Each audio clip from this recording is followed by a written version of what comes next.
लोक प्रशासन द्वितीय वर्ष के विद्यार्थियों का पुनः स्वागत। हम केंद्रीय समाज कल्याण मंडल के संगठन के बारे में पढ़ रहे हैं कि यह जो संगठन है इसकी रचना किस प्रकार से होती है। तो हमने संरचना के प्रथम भाग में आपको यह बताया था कि केंद्रीय समाज कल्याण मंडल का एक सामान्य निकाय होता है, एक जनरल बॉडी होती है जिसमें कुल 56 सदस्य होते हैं। इसमें केंद्रीय समाज कल्याण मंडल के अध्यक्ष और राज्यों के विभिन्न जो राज्य हैं उनके मंडलों के अध्यक्ष शामिल होते हैं, साथ ही साथ संसद के प्रतिनिधि और समाज कार्य में व्यापक अनुभव रखने वाले प्रतिष्ठित व्यक्ति, साथ ही साथ भारत सरकार के विभिन्न मंत्रालयों के प्रतिनिधि और एक कार्यकारी निदेशक शामिल होते हैं, जिनकी कुल संख्या 56 होती है। साथ ही हमने बताया था कि चूँकि सामान्य निकाय एक बड़ी संस्था है, बहुत बड़ा निकाय है, इसलिए यह रोज़मर्रा या दैनंदिन कार्यक्रम के लिए इतने बड़े निकाय की बैठक होना संभव नहीं हो पाता और इसमें फैसले नहीं लिए जा सकते। इसलिए सामान्य निकाय तो है पॉलिसी मेकिंग बॉडी, लेकिन प्रतिदिन के कार्यवाही को देखने के लिए एक एग्जीक्यूटिव कमेटी बनाई जाती है जिसमें कुल 16 सदस्य होते हैं और जो केंद्रीय समाज कल्याण मंडल के अध्यक्ष होते हैं वह कार्यकारी समिति के भी सदस्य अध्यक्ष होते हैं। साथ ही साथ चक्रानुसार राज्यों के अध्यक्ष मंडलों के जो समाज कल्याण मंडल के अध्यक्ष होते हैं उनको इसमें शामिल किया जाता है और 7 सदस्य भारत सरकार के मंत्रालयों से इसमें शामिल होते हैं।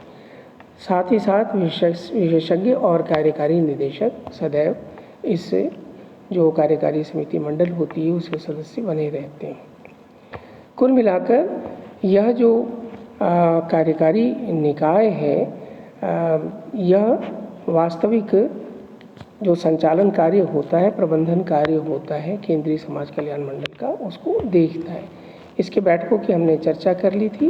अब हम ये देखें कि जो केंद्रीय समाज कल्याण मंडल है वह अपने कार्यों को अंजाम देने के लिए या अपने उद्देश्यों को पूरा करने के लिए कई विभागों में, मतलब इसके अलग अलग भाग बना दिए जाते हैं जिसमें यह वर्गीकृत किया गया है।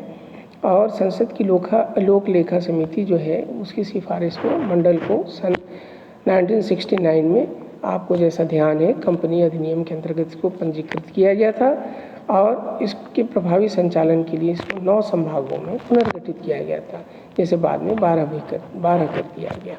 यह जो 12 जो संभाग हैं वास्तव में केंद्रीय समाज कल्याण मंडल के समझ लीजिए 12 शाखाएं हैं जिनके माध्यम से यह अपने उद्देश्यों को पूरा करता है, जिनमें प्रमुख है सामाजिक आर्थिक कार्यक्रम संभाग, सघन कार्यक्रम संभाग, परियोजना संभाग, वित्त एवं लेखा संभाग, क्षेत्रीय परामर्श एवं निरीक्षणालय संभाग, अनुदान संभाग, प्रकाशन संभाग, प्रशासन संभाग और इस तरीके से अनुसंधान मूल्यांकन संभाग इत्यादि। तो जब हम इसके कार्यों की चर्चा करेंगे तो देखेंगे कि ये इतने जो संभाग हैं सभी अपने अपने क्षेत्र के कार्य करते हैं, लेकिन चूँकि इनकी संख्या काफ़ी अधिक थी इसलिए सन 1999 में इन 12 संभागों को फिर 5 संभागों में पुनर्गठित कर दिया गया। तो एक अगर रेखा चित्र के रूप में देखें कि समाज कल्याण मंडल का संगठन किस प्रकार से है, तो सबसे ऊपर जो संरचना है वह है सामान्य निकाय जिसमें 56 सदस्य होते हैं। इसके अधीन कार्यकारी समिति होती है जिसमें 16 सदस्य होते हैं।